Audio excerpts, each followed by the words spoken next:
Welcome to Golden Arrow Meadow. I wanted to show you our first wildflowers.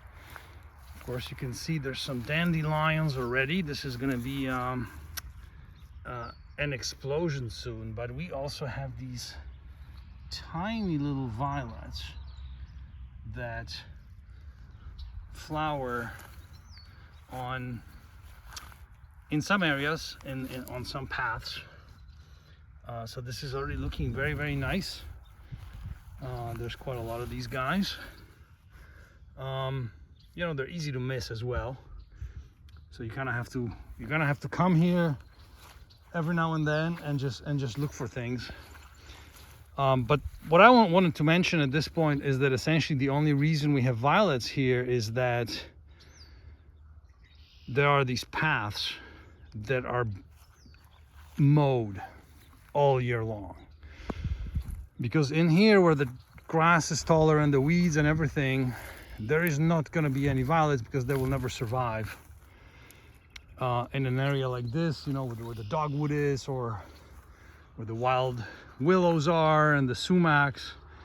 You're not going to have violets. Violets really need an environment where the grass is short and they can get the type of environment that they need. And this is one of the examples, and I will tell you in the future about more examples of why a balanced management of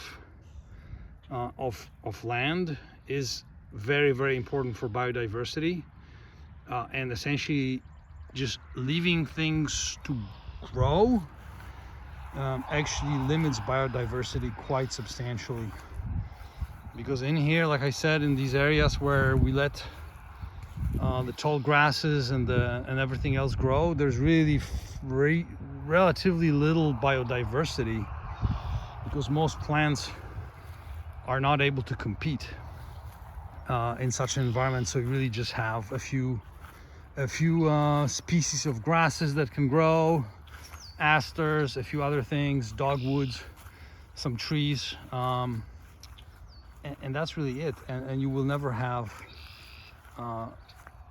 these kinds of flowers like the violets in there, because they'll never get enough light during the season.